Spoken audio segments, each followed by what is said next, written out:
बिस्मिल्लाहिर्रहमानिर्रहीम। गुमनाम हीरोज़ के मुअज़्ज़ज़ नाज़रीन और सामीन, अस्सलाम वालेकुम। डॉक्टर मोहम्मद उनीब सलीमी के साथ आप सुन रहे हैं देवता। तो आइए बढ़ते हैं कहानी की जानिब। उस वक्त ना हमें जोजो का ख्याल था और ना ही इसराइली अफसरान को ख्याल आया कि एक और लड़की हमारे पास ख्याल ख़वानी करने वाली है। शायद वो शिबा की जगह दूसरी औरत की ज़ुबान से बोल रही हो। बहरहाल इस वक्त ऐसी कोई बात नहीं हुई। ना उन्होंने शुबा किया और ना ही हमने इतने संजीदा मामले में जोजो को याद किया। हम तीनों 15 सेकंड तक उनके दिमागों में बोलते रहे, फिर खामोश हो गए। पारस ने साउंड रिकॉर्डिस्ट से कहा, आप हाजरीन को इनकी आवाज़ें अलग अलग सुनाएं। मैंने पारस और रसवंती से कहा कि मैं जा रहा हूँ, ज़रूरत हो तो बुला लेना। मैं वहाँ से चला आया। हॉल में बैठे हुए लोग अलग अलग आवाज़ सुन रहे थे। पहले मेरी आवाज़ सुनाई दी। मैं उस अफसर की ज़ुबान से कह रहा था, मेरे बेटे ने पहली मीटिंग में दोस्ती और खैर सुगाली के जज्बात का सबूत दिया है। आज हम इसे अमली जामा पहनाएंगे। मैं दूसरे मामलात में बहुत मसरूफ़ हूँ, फ़िलहाल इस मीटिंग में शरीक नहीं रह सकता। इन ख़वातीन की सूरत में रसवंती और शिबा मौजूद रहेंगी। खुदा हाफिज़। दूसरी आवाज़ सुनाई गई। रसवंती कह रही थी, मैं आपके साथ पहली मीटिंग में भी शरीक थी। पिछले रोज़ जो कुछ तय पाया था, हम आज उस पर अमल करने के सिलसिले में ऐसा तरीक़ाकार इख्तियार करेंगे कि हमें आपस में एक दूसरे से कोई शिकायत ना आज हो और ना आइंदा हो सके। तीसरी आवाज़ का टेप सुनाया गया। शिबा कह रही थी, मैं एक तवील अरसे के बाद अपने कौम के लोगों से मुखातिब होते वक्त बेपनाह खुशी महसूस कर रही हूँ। जब हमारे बेटे पारस ने मेरी आमद के सिलसिले में यकीन दिला ही दिया है तो मैं इनकार नहीं करूँगी। मैं आप लोगों के दरमियान आ रही हूँ। कब आ रही हूँ, इसका फ़ैसला आज की मीटिंग में हो जाएगा। पूरा हॉल तालियों के शोर से गूंजने लगा। लोग उठकर खड़े हो गए और शिबा को आने से पहले ही खुश आमदीद कह रहे थे। इस तरह चंद सेकंड तक खुशियों का इजहार करने के बाद सब अपनी अपनी जगह बैठ गए। पारस ने कनखियों से देखा। मंगल पांडे एक खातून की तरफ झुका हुआ सरगोशी में बातें कर रहा था और खातून मुस्कुरा रही थी। दूसरी खातून ने अपनी जगह से उठकर कहा, मुअज़्ज़ज़ हज़रात, अभी हमारा बेटा पारस आपको ट्रांसफॉर्मर मशीन और शार्पर के मुतालिक बताएगा। मैं थोड़ी देर के लिए गैर हाजिर रहूँगी, फिर आपके दरमियान आ जाऊँगी। यह कहकर वो खातून बैठ गई। शिबा भी जा चुकी थी। पारस ने अपनी जगह से उठकर सामने स्टेज के सिरे पर आकर कहा, ट्रांसफॉर्मर मशीन की कहानी बहुत तवील है, मैं मुख्तसर तौर पर बता रहा हूँ। जैसा कि आप जानते हैं, दुनिया की तमाम ख़तरनाक तंजीमें और सुपर ताकतें और तमाम बैनुल अक़वामी सतह के मुजरिम इस मशीन को हासिल करने के लिए पता नहीं क्या कुछ कर रहे हैं। हमने भी बहुत कुछ किया है। वो ज़रा चुप हुआ, फिर बोला, इस्तांबुल में मेरे भाई पारस ने मशीन के एक हिस्से को सबसे पहले हासिल किया तो जुराइम की दुनिया में हलचल मच गई कि एक नन्हा सा बच्चा इतना बड़ा कारनामा कैसे अंजाम दे सकता है। लेकिन आपको ये सुनकर हैरानी होगी कि वो मशीन का एक फाजिल हिस्सा था, मशीन नहीं थी। शार्पर सारी दुनिया को धोखा देता रहा। इसके पास पहले ही से एक मुकम्मल मशीन मौजूद थी। यह हैरान कर देने वाली बात थी, इसलिए हाजरीन में से कुछ लोग एक दूसरे से सरगोशियों में कुछ ना कुछ कहने लगे। पारस ने कहा, वो मशीन एक अजूबा है, जिसके हाथ आ जाए उसी के लिए कारामद है और बाकियों के लिए मुसीबत है। अभी आप और हम सभी परेशान हैं। इसका नतीजा क्या होगा? इस मशीन ने पहले 5 अदद टेलीपैथी जानने वाले पैदा किए, एक आर्मर, दूसरा शार्पर, तीसरा हार्पर, फिर उनकी बहन रोज़ाना और जोजो। उनमें जोजो ऐसी है जो ज़हनी तौर पर बच्ची है, ख्याल ख़वानी बराए नाम कर सकती है मगर किसी संजीदा मामले में हिस्सा नहीं ले सकती। इसके बरक्स उनकी बहन रोज़ाना बहुत ही तेज़ तरार थी। मैं कह रहा हूँ थी इसलिए कि अब नहीं है। उसके अपने भाई शार्पर ने उसे कत्ल कर दिया। हार्पर को भी इसी तरह ठिकाने लगा दिया। वो सगा भाई होकर ये नहीं चाहता था कि उसकी बहन और भाई उसके लिए किसी वक्त भी अज़ाब जान बन जाएं और उनके ज़रिए फरहाद वगैरह उसके दिमाग तक पहुंच जाएं। वो अपनी मासूम बहन जोजो को भी ठिकाने लगाना चाहता था, लेकिन वो हमारी पनाह में आ गई है। इंशाअल्लाह उसे कोई नुकसान नहीं पहुंचेगा। शार्पर को इतना मौका नहीं मिला कि वो अपने बड़े भाई आर्मर को भी ठिकाने लगाता। जब उसे अपनी बहनों और भाइयों से ज़्यादा ख़तरा महसूस होने लगा तो वो एक एक करके सबको ख़त्म करने लगा। ऐसे ही वक्त रेड पावर के आदमियों ने आर्मर को अगवा कर लिया। अब वो मास्क मैन का कैदी बना हुआ है। इस बात पर भी हाजरीन में चहमगोइयाँ होने लगीं। इसने कहा, ये ट्रांसफॉर्मर मशीन 5 बहन और भाइयों को टेलीपैथी का इल्म देती तो इतनी तशवीश की बात ना होती, क्योंकि उनमें से 2 ख़त्म हो चुके हैं। तीसरी बहुत मासूम है और बिल्कुल बेज़रर है, वो हमारे पास है। चौथा आर्मर बहुत ही भला मानस है, उसने कभी किसी को नुकसान नहीं पहुंचाया। उसने गोशा नशीनी की ज़िंदगी इख्तियार कर ली थी, ना किसी को दोस्त बनाता था ना किसी को दुश्मन। इसके बावजूद उसे अगवा कर लिया गया। अगरचे एक तरफ 2 टेलीपैथी जानने वाले यानी रोज़ाना और हार्पर मर चुके हैं, तो दूसरी तरफ इस मशीन ने 2 और टेलीपैथी जानने वालों को पैदा कर दिया है। इस बात पर फिर हाज़रीन में हलचल मच गई। वो सब सीधे होकर बैठ गए और पारस को एक एक देखने लगा। उसने कहा, मैं पहले ही कह चुका हूँ, वो मशीन हम सब के लिए अज़ाबे जान है। वो जब तक रहेगी टेलीपैथी जानने वाले पैदा होते चले जाएंगे। आप लोगों ने मिस अमेरिका यानी मिस मोरनिया का नाम तो सुना होगा। वो और उसकी बहन तनाना ने शार्पर को ट्रैप करके उस मशीन से टेलीपैथी की सलाहियतें हासिल कर ली हैं। तनाना ये सलाहियतें हासिल करने के बाद अचानक कहीं गुम हो गई है, लेकिन मोरनिया हमारे पास है। इस बात पर सब खुश होकर तालियां बजाने लगे। उसने कहा, यह भी एक लंबी कहानी है कि किस तरह मोरनिया ने शार्पर को ट्रैप किया। सुना है वो बला की हसीन है, शायद इसलिए मिस अमेरिका है। शार्पर बहुत मोहताज ज़िंदगी गुजारता था, लेकिन मोरनिया को देखने के बाद एहतियात धरी की धरी रह गई। जो तीर और तलवार से नहीं मरते, उन्हें औरत के हुस्न व शबाब की एक झलक मार देती है। आपके सामने ज़िंदा मिसाल मौजूद है। अगर आप मेरे बॉडीगार्ड को देखें, ये हज़रत किस तरह ख़वातीन में दिलचस्पी ले रहे हैं। इस बात पर ज़ोरदार कहकहे गूंजने लगे। कई सेकंड तक कहकहे बंद नहीं हुए थे। रसवंती ने उसके दिमाग में कहा, बेटे ये बुरी बात है, संजीदा मसाइल पर गुफ्तगू करते वक्त छेड़छाड़ नहीं करना चाहिए। तुम बात को कहाँ से कहाँ ले जा रहे हो। चलो मैं तुम्हें असल मौजू की तरफ ला रही हूँ। फिर वो रसवंती की मर्ज़ी के मुताबिक बोलने लगा। मोहतरम हाज़रीन, हमारी ज़िंदगी में बेहराम गंगूली नामी एक नया मुजरिम आया। वो इस कदर हैबतनाक और गैर मामूली जिस्मानी कुव्वत का मालिक है कि देखने से ताल्लुक़ रखता है। उसने शार्पर को ट्रैप किया और मशीन के साथ उसे अगवा किया। बहराम गंगूली के अमेरिका में कई खुफिया अड्डे हैं, जिनसे पता चला कि ये बहुत ही ख़तरनाक मुजरिम है और अपने पीछे बहुत बड़ा सिंडिकेट रखता है। बाद में ये देखकर मायूसी हुई कि वो सुपर मास्टर का आला कार था, और आप लोगों को ये सुनकर मायूसी होगी कि वो ट्रांसफार्मर मशीन अब सुपर मास्टर के पास पहुंच चुकी है। तमाम हाज़रीन को चुप सी लग गई। अभी चंद मिनट पहले कहकहे गूंज रहे थे, अब मातमी सकूत तारी हो गया था। पारस ने मुस्कुराते हुए कहा, ज़िंदगी आंसुओं और कहकहों का खेल है। आप फिर कहकहे लगा सकते हैं। ये सुनकर कि वो मशीन सुपर मास्टर के लिए बिल्कुल बेकार है, क्योंकि इस मशीन को ऑपरेट करने वाली मोरनिया हमारे पास है और आर्मर रेड पावर का कैदी बना हुआ है।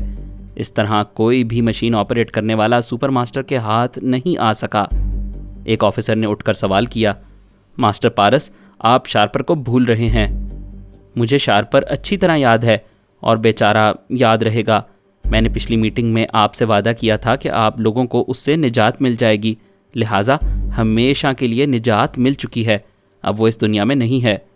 एक और अफसर ने उठकर पूछा, क्या सुपर मास्टर इस मशीन को, इसकी साख्त को, उसकी टेक्निक को माहिरीन के ज़रिए समझ नहीं सकता? किसी भी चीज़ का तज्जिया किया जाए तो उसकी एक एक बात अलग अलग समझ में आ जाती है।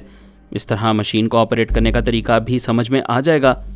पारस ने कहा, बेशक वो माहिरीन के ज़रिए मशीन का तरीक़ाकार समझ सकता है, लेकिन टेलीपैथी का इल्म हासिल नहीं कर सकता। वो शार्पर को इसी मकसद के लिए अगवा कर रहा था, लेकिन वो रास्ते ही में मर गया। मोरनिया को अगवा करना चाहता था। मेरे पापा इस सिलसिले में उसे कामयाब नहीं होने देंगे। हमारे पास जो टेलीपैथी जानने वाले हैं, उन्हें अगवा करने और उनकी सलाहियतें अपने दिमाग में मुंतकिल करने के सिलसिले में सुपर मास्टर को लोहे के चने चबाना पड़ेंगे। हाँ, एक आर्मर है जो हमारे इख्तियार में नहीं है। अगर उसे मास्क मैन ने अच्छी तरह संभाल कर रखा और उसे किसी के हाथ लगने ना दिया, तो सुपर मास्टर इस मशीन को लेकर बैठा ही रह जाएगा। एक अफसर ने उठकर कहा, माफ़ी चाहता हूँ मास्टर पारस, लेकिन सुपर मास्टर इससे फ़ायदा ज़रूर उठाएगा। इस मशीन को समझने के बाद ऐसी ही दूसरी मशीन ज़रूर तैयार करवाएगा, ताकि एक उसके हाथ से निकल जाए तो दूसरी महफूज रहे। एक फ़ायदा तो इसका ये हुआ। दूसरा फ़ायदा ये है कि मोरनिया अमेरिका में है। वो अपने इलाके के चप्पे चप्पे पर जासूसी आलात के ऐसे जाल बिछा देगा कि किसी न किसी वक्त वो ज़रूर गिरफ्त में आएगी। तीसरी बात यह है कि आप तनाना को भूल रहे हैं। बेशक वो गुम हो गई है, लेकिन इस बात का इम्कान है कि वो सुपर मास्टर के हत्थे चढ़ सकती है। ये सारी बातें मेरी मामा और पापा के जहन में हैं। वो हर मुमकिन कोशिश करेंगे कि सुपर मास्टर के पास अगर कोई मशीन है तो उसे कोई टेलीपैथी जानने वाला नसीब ना हो। अगर उसके नसीब से कोई मिल गया तो हम और आप क्या कर सकते हैं? सिर्फ जिद्दोजहद ही तो कर सकते हैं, कामयाबी की उम्मीद रख सकते हैं, और इससे ज़्यादा कुछ नहीं। वो अफसर बैठ गया। दूसरे अफसर ने उठकर कहा, मास्टर पारस, हम दोस्ती के मौजू पर गुफ्तगू करने के लिए बेचैन हैं। आपने जो कुछ शार्पर और ट्रांसफार्मर मशीन के मुतालिक बताया है, उनमें से बहुत सी बातें खुशकुन हैं और बहुत सी तशवीशनाक। इस मौजू पर हम बाद में बहस करेंगे। क्या हम दोस्ती के मौजू पर गुफ्तगू शुरू कर सकते हैं? एक औरत ने अपनी जगह से उठकर कहा, पारस बेटे, तुम बैठ जाओ, मैं तुम्हारी मम्मी बोल रही हूँ। पारस अपने सोफे पर जाकर बैठ गया। इस खातून ने स्टेज के सिरे पर आकर कहा, मैं शिबा, आपकी कौम की बेटी, आपसे मुखातिब हूँ। एक बार फिर सब लोग तालियां बजाने लगे। थोड़ी देर तक तालियों का शोर गूंजता रहा, फिर खामोशी छा गई। शिबा ने कहा, जैसा कि आप जानते हैं कि हम जिस मजहबी पेशवा को बहुत मोहतरम और मुअज़्ज़ज़ समझते थे, उसने मुझे मायूस किया। वो मेरी मामा को कत्ल कराना चाहता था। उसकी जगह मेरा बाप कत्ल हो गया। इस मोहतरम पेशवा ने जितनी गलतियां की और जिस तरह मुझे गुमराह किया, मैं उसके नतीजे में अपनी कौम से अलग हो गई। आज इस बात पर फ़ख्र महसूस करती हूँ और ख़ुशी का इजहार करती हूँ कि फिर आप लोगों के दरमियान आ रही हूँ। फिर तालियों के ज़रिए खुशी का इजहार किया गया। शिबा ने कहा, मुझे फ़ख्र इस बात पर है कि मैं आपके पास तन्हा नहीं आ रही हूँ।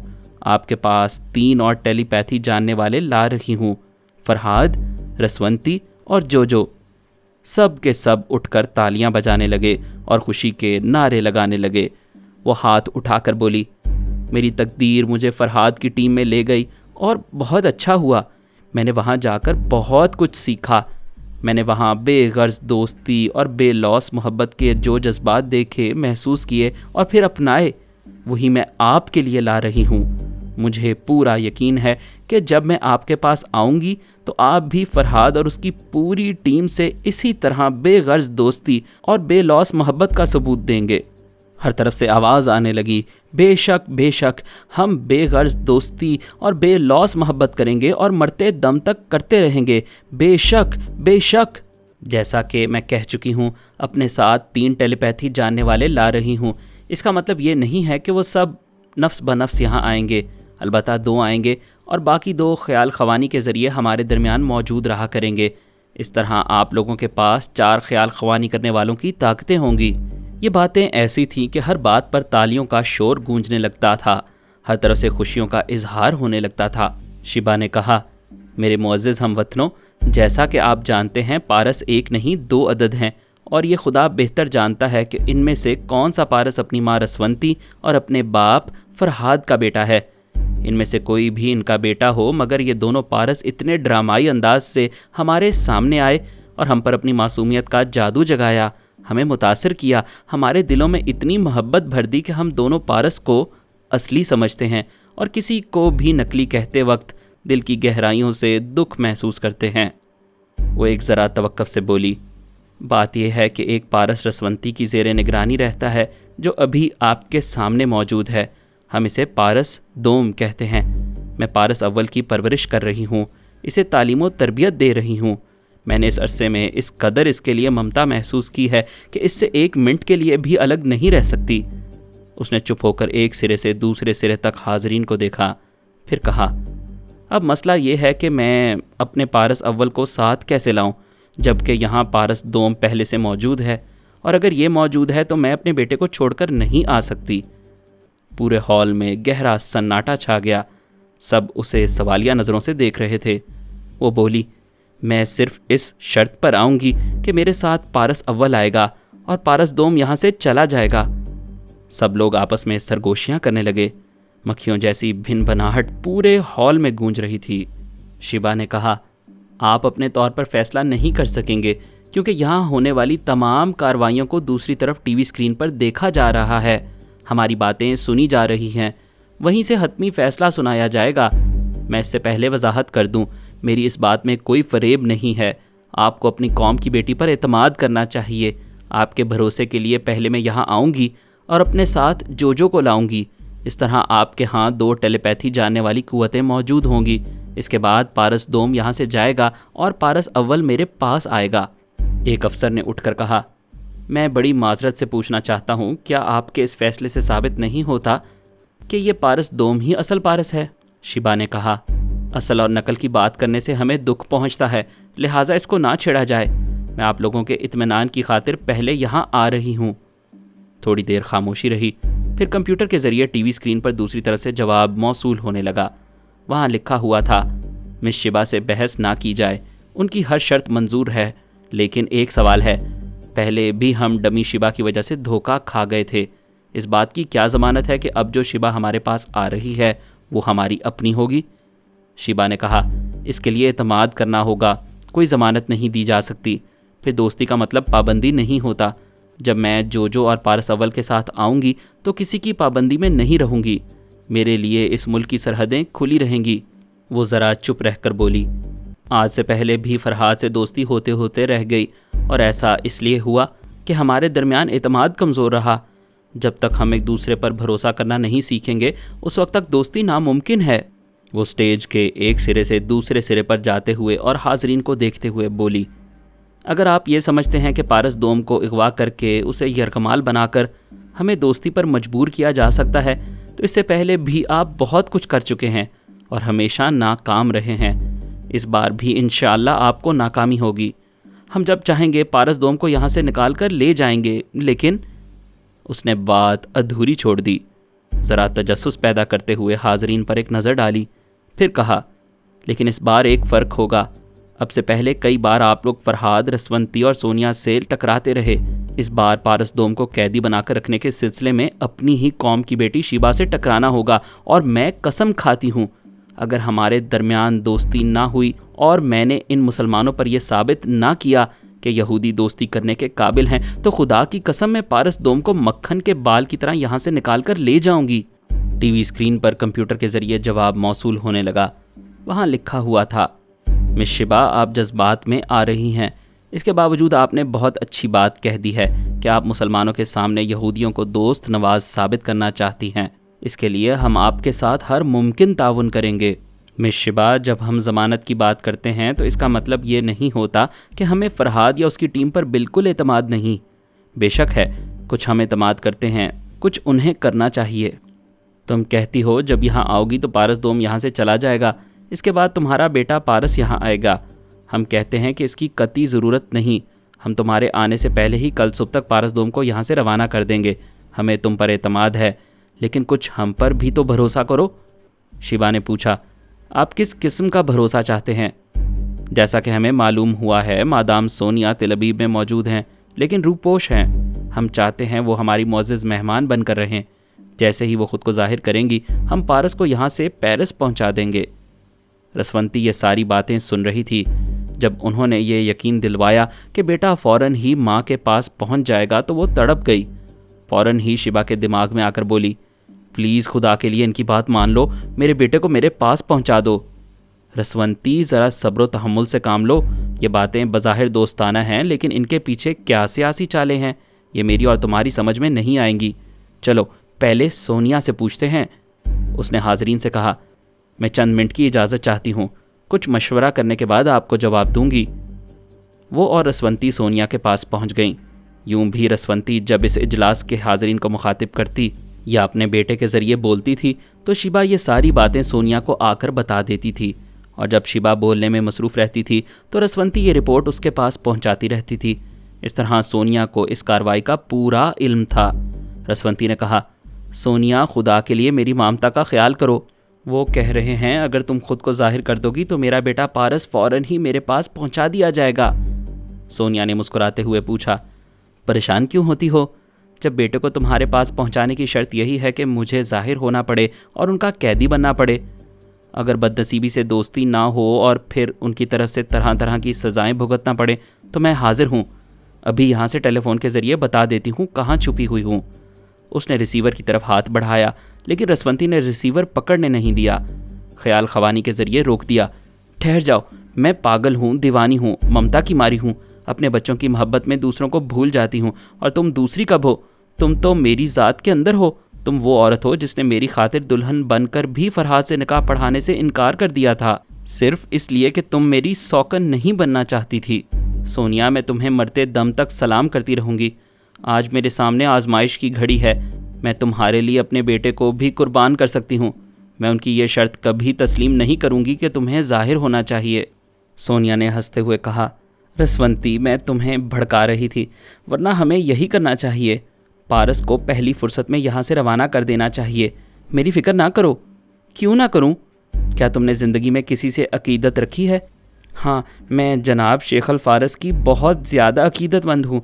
उन्होंने मेरे अंदर ऐसी रूहानी कुव्वत पैदा की है कि मैं पता नहीं क्या से क्या हो गई हूँ।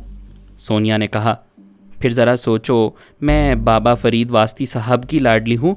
मुझे ये फ़ख्र हासिल है कि जब तक वो ज़िंदा रहे अपनी तन्हाई में सिर्फ मुझे बुलाते रहे। वो एक बाप थे, बुज़ुर्ग थे, एक बहुत बड़े वलीउल्लाह थे। उन्होंने जब से मेरी पेशानी को चूमा है, मैं ज़हानत की बुलंदियों पर उड़ रही हूँ। मुझे उनसे बेपनाह अकीदत है और मेरा ईमान है कि जो पेशन गोई उन्होंने की है वो दुरुस्त साबित होगी। और उनकी पेशन गोई है कि तुम लाख फरहाद की शरीक हयात सही, लेकिन उसके आखिरी वक्त तक सिर्फ मैं साथ रहूँगी। और ये इस बात का इशारा है कि जब तक फरहाद का आखिरी वक्त नहीं आएगा उस वक्त तक कोई मुझे नुकसान नहीं पहुँचा सकता, कोई मुझे मार नहीं सकता। और जब मुझे एक मखसूस वक्त तक ज़िंदा रहना है तो फिर तुम क्यों परेशान होती हो? मैं खुद फ़ोन करूँगी, तुम यहाँ से जाओ। रसवंती रोने लगी। सोनिया ने कहा, यह क्या बचगानापन है? तुम कभी दलेर औरत नहीं बनोगी। दलेरी का मतलब ये तो नहीं कि मैं तुम्हें ख़तरात में झोंक दूँ। सोनिया ने कहा, रसवंती, एक बात बताओ, अभी तुम्हारा बेटा ख़तरे में है। तुम 24 घंटे उसके साथ लगी रहती हो ताकि कोई बुरा वक्त आए तो उसके लिए ढाल बन सको। जब पारस यहाँ से चला जाएगा और मैं तन्हा रह जाऊंगी तो क्या तुम ज़्यादा से ज़्यादा वक्त मेरे साथ नहीं रहोगी? क्या मेरे लिए ढाल नहीं बनोगी? खुदा की कसम बनूंगी, तुम्हारे सिवा किसी की तरह तवज्जो नहीं दूंगी। तो इसी जज्बे से जाओ, पारस इन लोगों में अकेला है, फ़ौरन जाओ। वो चली गई। सोनिया ने पूछा, शिबा तुम मौजूद हो? शिबा ने एक गहरी सांस लेकर कहा, हाँ मौजूद हूँ। तुम्हें क्या हो गया है? क्यों गहरी सांस ले रही हो? सोनिया, तुम बहुत अजीम औरत हो। मेरी अजमत के गुण क्यों गा रही हो? अनजान ना बनो, औरत की फितरत को अच्छी तरह समझती हो। हर औरत चाहती है कि उसका एक चाहने वाला हो और वो सिर्फ उसे चाहे। अगर सौकन ले आए तब भी उसे चाहता रहे, उसके बच्चों को चाहता रहे और दिलो जान से चाहता रहे। यानी औरत में दो शदीद तरीन ख्वाहिशात होती हैं। एक तो ये कि मर्द की मोहब्बत सिर्फ उसे मिले, दूसरे औलाद की मोहब्बत मिले। लेकिन तुम कैसी औरत हो कि तुमने रसवंती की खातिर फरहाद की सुहागन बनने से इनकार कर दिया? उसके बाद से अब तक अपनी ममता को कुचल रही हो। तुम चाहती तो फरहाद के बच्चों की माँ बन सकती थी, लेकिन तुम इतनी बड़ी कुर्बानी दे रही हो जो शायद ही कोई और औरत दे सके। शिबा, तुम भी रसवंती की तरह जज्बात में बह रही हो। ये जज्बाती बातों का वक्त नहीं है। हमें अहम मसाइल पर गुफ्तगू करना है। जाओ और इस इजलास में ऐलान करो कि पारस को सुबह से पहले चार्टर्ड तैयारे के ज़रिए पेरिस में रसवंती के पास पहुंचा दिया जाए। सोनिया खुद को जाहिर कर देगी। रसवंती पारस के दिमाग में आकर खामोश थी। शिबा का इंतज़ार कर रही थी। थोड़ी देर बाद वो इस खातून के दिमाग में आकर बोली, मुअज़्ज़ज़ हाज़रीन, मैं शिबा आपसे मुखातिब हूँ। सोनिया से मशवरा करने गई थी। इस वक्त शाम के 5 बजे हैं। अगर आप सुबह होने से पहले पारस को किसी चार्टर्ड तैयारे के ज़रिए पेरिस पहुंचा दें तो पारस के रवाना होने से पहले ही सोनिया खुद को जाहिर कर देगी। थोड़ी देर खामोशी रही। फिर टीवी स्क्रीन पर कंप्यूटर के ज़रिए जवाब मौसूल होने लगा। वहाँ लिखा हुआ था, हमें मंजूर है। कल सुबह से पहले एक मखसूस तैयारे में पारस को पेरिस पहुंचा दिया जाएगा, लेकिन हमारी भी एक शर्त है। पारस की रवानगी से कम 2 घंटे कबल मैडम सोनिया को हमारे सामने आ जाना चाहिए। शिबा ने कहा, यह शर्त मंजूर है। एक अफसर ने उठकर कहा, आज की इस मीटिंग में दोस्ती का एजेंडा ज़्यादा अहम रहा है। इस एजेंडे के तहत जो बातें हमारे फैसले के मुताबिक सामने आई हैं वो हैं, हमारी कौम की बेटी मिस शिबा यहाँ तशरीफ़ ला रही हैं और उनके साथ एक और ख्याल ख़वानी करने वाली हस्ती जो भी होगी। दूसरी बात यह कि 2 ख्याल ख़वानी करने वाली हस्तियाँ हमारे यहाँ बनफ्से नफीस मौजूद रहेंगी। बाकी फरहाद और रसवंती ख्याल ख़वानी के ज़रिए हमारे दरमियान रहा करेंगे। इस तरह हमें 4 टेलीपैथी की कुव्वतें हासिल रहेंगी। तीसरी बात यह है कि आपस में एतमाद बहाल रखने के लिए पारस डोम की यहाँ से रवानगी से मैडम सोनिया खुद को जाहिर कर देंगी। ये हमारा वादा है कि मैडम सोनिया एक मुअज़्ज़ज़ मेहमान की हैसियत से रहेंगी। क्या मैडम रसवंती और मिस शिबा को एजेंडे के मुताबिक ये तमाम फैसले मंजूर हैं? रसवंती ने पारस के ज़रिए कहा, मंजूर हैं। शिबा ने भी इसे मंजूर किया। फिर इस ऑफिसर ने कहा, हम ट्रांसफार्मर मशीन के हुसूल के सिलसिले में कल एक मीटिंग में बहस करेंगे। मैं अपने अफसरान बाला से पूछ रहा हूँ, क्या यह मीटिंग बर्खास्त कर दी जाए या कोई और अहम बात रह गई है? थोड़ी देर बाद टीवी स्क्रीन पर जवाब मौसूल होने लगा। अभी हमने एक तैयारा मखसूस किया है, वो अब से 4 घंटे बाद पारस को ले जाएगा। मैडम सोनिया को वादे के मुताबिक 2 घंटे पहले जाहिर हो जाना चाहिए। शिबा ने कहा, सोनिया अपना वादा पूरा करेगी। इजलास बर्खास्त हो गया। रसवंती खुशी से खिली जा रही थी। कह रही थी, बेटे अब जल्दी चलो और सफ़र की तैयारी करो। मंगल पांडे ने पारस के साथ उसके कमरे में पहुंचकर कहा, मेरी समझ में नहीं आता मुझे खुश होना चाहिए या नहीं। इस मीटिंग से पहले मैं अपने मुल्क वापस जाना चाहता था, मगर तुमने मुझे औरतों में उलझा दिया। वो दोनों मुस्कुरा कर बातें कर रही थीं। उन्होंने मुझे अपने फ़ोन नंबर भी दिए हैं और वादा किया है कि मैं जब भी उन्हें बुलाऊंगा, उनके साथ कहीं घूमने फिरने की फरमाइश करूंगा, वो फ़ौरन चली आएंगी। पारस ने कहा, हिंदुस्तान में तुम्हारी एक नहीं 2 बीवियां हैं। वो ज़रा हिचकचाते हुए बोला, अब मैं आपको क्या समझाऊं? ज़्यादा बातें ना करो, पेरिस चलने की तैयारी करो। मैं मानता हूँ पेरिस में आपकी मामा और पापा मुझे दलेरी दिखाने और कारनामे अंजाम देने के मौके देंगे, लेकिन हम इसराइल आ गए हैं। यहाँ भी मेरा एक आध कारनामा हो जाता तो शोहरत में इजाफा ही होता। अगर तुम्हें इतना ही शौक़ है तो मेरे साथ ना जाओ। दूसरा पारस आ रहा है, उसके साथ रहो और कारनामे अंजाम देते रहो।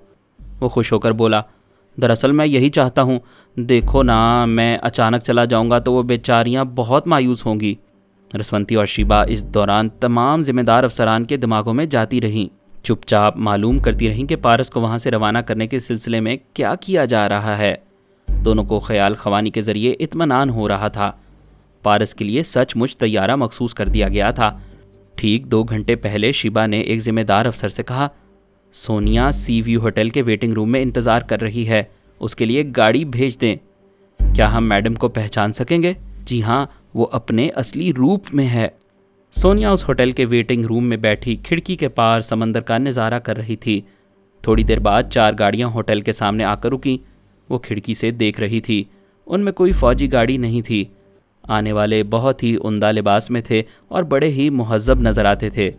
उन्होंने वेटिंग रूम में आकर सोनिया को पहचान लिया। अदब से खड़े होकर कहा, मैडम हम आपको खुश आमदीद कहते हैं। सोनिया ने उठकर उन लोगों से मुसाफा किया, फिर उनके साथ आकर कार की पिछली सीट पर बैठ गई। वो कार सिर्फ इसके लिए मखसूस थी। एक ड्राइवर उसे चला रहा था। आगे पीछे गाड़ियों में उसके मेज़बान थे। उसे किसी दूसरी कोठी में पहुंचाया गया। सोनिया ने वहां दाखिल होते हुए पूछा, क्या पारस यहाँ है? जी नहीं, वो दूसरे बंगले में है। आपने हमें बहुत कम वक्त दिया है। मास्टर पारस की रवानगी को अब 1.25 घंटे रह गए हैं और आपसे बहुत सी अहम बातें करना है। वो एक बड़े से ड्राइंग रूम में आकर बैठ गए। एक शख्स ने कहा, हमारे दरमियान अभी एतमाद की फ़ज़ा बहाल हो रही है, लेकिन मुकम्मल एतमाद कायम नहीं हुआ है, इसलिए आप हमारी बात का बुरा ना मनाएं। हमारे माहिरीन आपको चेक करना चाहते हैं। ये मालूम करना चाहते हैं कि आप अपने असली रूप में हैं या मेकअप में कोई और है। सोनिया ने मुस्कुराते हुए कहा, मैं सामने बैठी हूँ, जिस तरह इत्मीनान करना चाहते हैं कर लें। वैसे आज से पहले भी डमी फरहाद और डमी शिबा को अच्छी तरह चेक किया गया था और तुम्हारे माहिरीन ने ये रिपोर्ट दी थी कि प्लास्टिक सर्जरी का मेकअप नहीं है। इस वक्त तक 2 माहिरीन कमरे में आ गए थे। उनमें से एक ने कहा, आप दुरुस्त फरमाती हैं, प्लास्टिक सर्जरी इतनी एडवांस हो चुकी है कि अब प्लास्टिक और इंसानी खाल के रेशों में तमीज़ करना बहुत दुश्वार हो गया है। फिर भी हम अपनी तसल्ली कर लेना चाहते हैं। वो अपने आलात निकाल कर सोनिया के चेहरे का बगौर मुआयना करने लगे। चंद लम्हे के बाद एक ने ज़रा झिझकते हुए कहा, मैडम आपको ज़रा तकलीफ़ होगी। मैं जानती हूँ आप मेरे चेहरे की थोड़ी सी जिल्द काटना चाहते हैं, मैं इसके लिए तैयार हूँ। वाकई आप हौसले वाली औरत हैं और हमसे भरपूर तावन कर रही हैं। एक माहिर ने तेज़ धार का आला निकाला, फिर सोनिया के दाएं कान के नीचे से ज़रा सी जिल्द काट कर निकाल ली, फिर उस जगह की मरहम पट्टी कर दी। उसके बाद वो दोनों वहाँ से चले गए। सोनिया के आसपास बैठे हुए लोगों में से एक ने पूछा, मैडम, आप यहाँ आने के बाद कहाँ वक्त गुजार रही थीं? जो वक्त गुजर चुका उसके बारे में सवाल ना किया जाए। मैं जहाँ भी थी ये मेरा ज़ाती मामला है। अब आपके दरमियान हूँ और खुली किताब की तरह हूँ।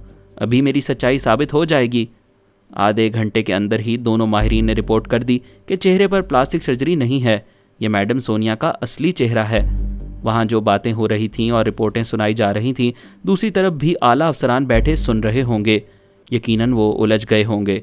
इतनी मुकम्मल रिपोर्ट मिलने के बाद भी भरोसा करने के लिए तैयार नहीं होंगे, क्योंकि बहुत पहले सज्जाद के चेहरे का भी इसी तरह मुआयना किया गया था। उसके चेहरे की जिल्द को भी काट कर मेडिकल रिपोर्ट हासिल की गई थी कि उसमें प्लास्टिक सर्जरी शामिल नहीं है और ये असल चेहरा है। ये रिपोर्ट हासिल करने के बाद वहाँ बैठे हुए अफराद उठकर चले गए। सोनिया उस ड्राइंग रूम में तन्हा रह गई। 5 मिनट के बाद ही उसे कदमों की आवाज़ें सुनाई दीं। उसने खिड़की का पर्दा हटाकर देखा। उस कोठी के चारों तरफ मुसल्ला फौजी फैल रहे थे और ड्यूटी देने के लिए अपनी अपनी जगह अलर्ट खड़े हो गए थे। फिर दरवाजे पर दस्तक सुनाई दी। सोनिया ने पलट कर कहा, कम इन। दरवाज़ा खुला और एक फ़ौजी जवान नज़र आया। उसने कहा, मैडम सोनिया, हमें अफसोस के साथ कहना पड़ता है कि मास्टर पारस का तैयारा सुबह से पहले परवाज़ नहीं कर सकेगा। कुछ मसाइल हल तलब रह गए हैं।